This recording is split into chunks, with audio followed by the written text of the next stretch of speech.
This is an unofficial reading by Alex Ryder. All credit for work goes to D. Wolfin. I by no means own any of this work. Thank you for your understanding. We now present Chronicles of the Eternal, Chapter 1, Volume 1, by D. Wolfin. Read to you by Alex Ryder.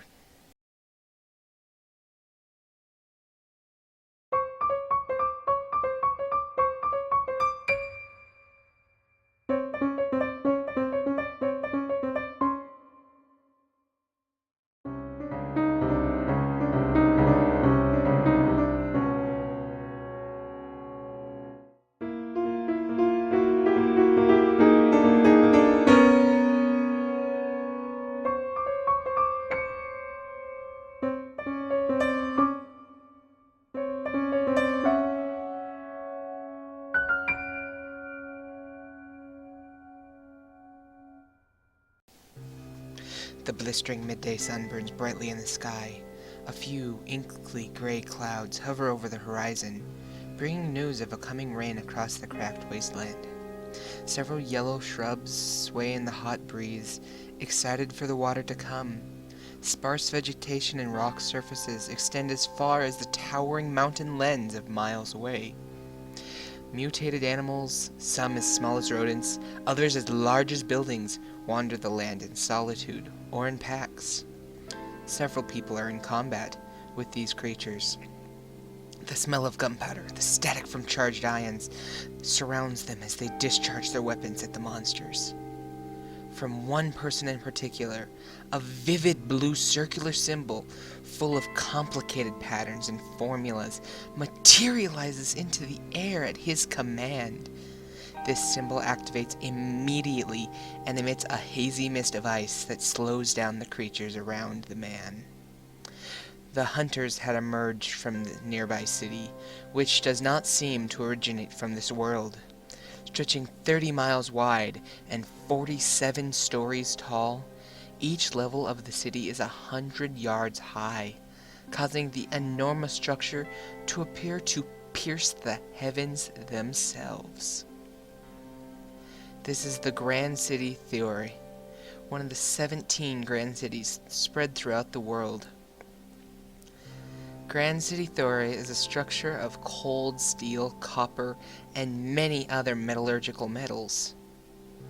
Copper pipes carry steam from subterranean geysers that power turbines throughout the city. This creates electricity, moisture for the agricultural sector, waste for the people in the city, heat disturbing the sub-zero temperatures at night, and kinetic energy to keep the city's various generators functioning. Silver pipes coated with mirrored glass on the inside collect sunlight and reflect it throughout the entire of the city. This provides natural light throughout the floors of the city during the day. Mixed among some of the silver pipes are copper conduits from steam-powered turbines, powering interior lighting and a few other constructs that rely on electricity to operate. The city of Theory has numerous valves sticking out of it like branches, each as wide as around the trunk of an ancient world tree. They release the excess pressure from the city's steam pipe network and eject it into the sky. The steam then disperses in the hot air around the city and causes clouds to form and gather around the distant mountains, where the temperature is cooler. Once a month, the clouds become heavy enough that they start to rain and move back down the mountain, returning to offer a cool respite of the grand city. Deep within Theory is a young boy walking down several small alleys and avoiding the main thoroughfares. The boy is 14 this year, and it is first day of school. His home is exactly 2 miles from the school, so he left his house an hour and a half before school started to ensure that he arrives there on time. Short black hair covers his head in an unkempt mess. Anyone would assume this boy to be extremely apathetic if it were not for his unwavering crystal blue eyes. He wears a brown tattered shirt with several short brass buckles pulling on the sleeves tight against his arm. His pants are black as night, which helps conceal the wrinkles they are covered in. He is only 4 foot 5 inches tall, allowing him to easily pass under the copper stream pipes powering the nearby residences, without having to lower his head.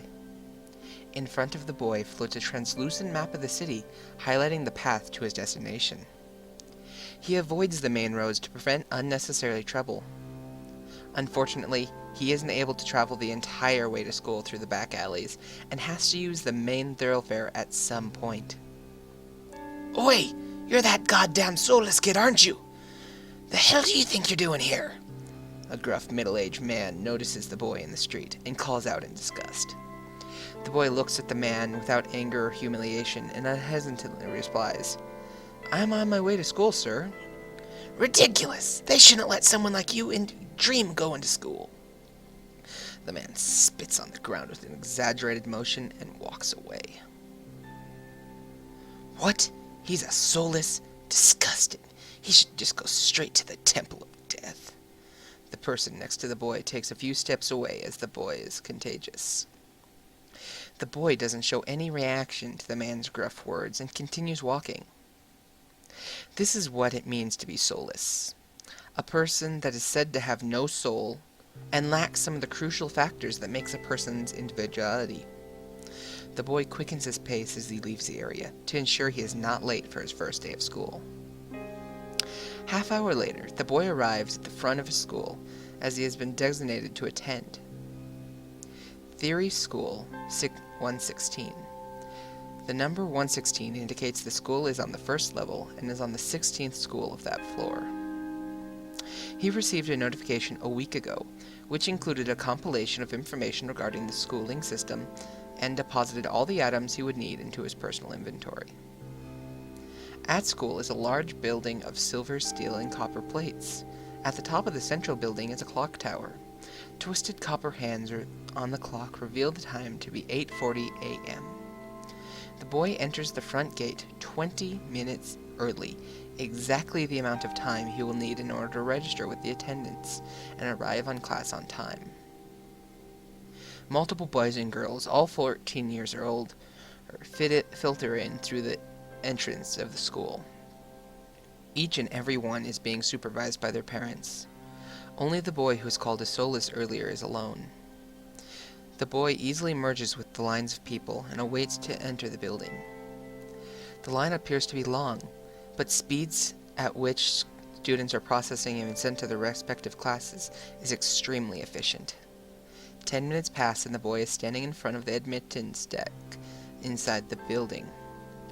"You are Regal Halver." The short blonde-haired woman sitting behind the desk brings up a translucent screen with the boy's information. The screen shows this status page for the boy. Name, Regal Halver. Age, 14. Level, 1. Next level, 0%. Health, 100 out of 100. Mana, 100 of 100. Stamina, 50 out of 50. Class, none. Strength, 10. Dexterity, 10. Agility, 10. And 10. Intelligence, 10. Luck, 10. Martial skills, none. Alchemy skills, none. Crafting skills, none. Magic skills, future sight. Level 100 out of 100. Extend, -10. Passive buffs, none. The young lady doing the attendance for the new student formally frowns. "You have no skills other than a single miscellaneous skill. That appears to be your inherent skill. What have you been doing these past 7 years?" Regal can tell that the question isn't meant to be answered. He waits patiently as she opens another translucent window. This new page contains Regal's personal history, which can only be accessed by some of her occupation. "Both of your parents are? This is complicated. They both entered the Eternal Rest and left you alone 7 years ago. You are also a soulless, which is probably feeling nothing about this." The woman frowns upon reading the history of Regal Halver, a hint of scorn in her eyes. When she says isn't entirely true. While he wasn't as emotional as anyone else would have been, silent tears fell down his face while reading the farewell note his parents left, saying they have decided to enter the Eternal Rest. This was the most emotionally distraught state he had ever been in.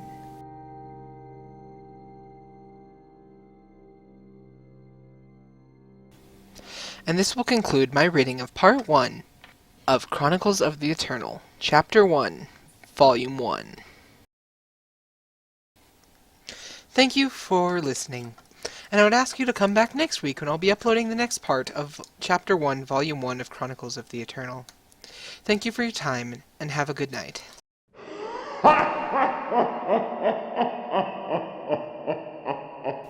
Your soul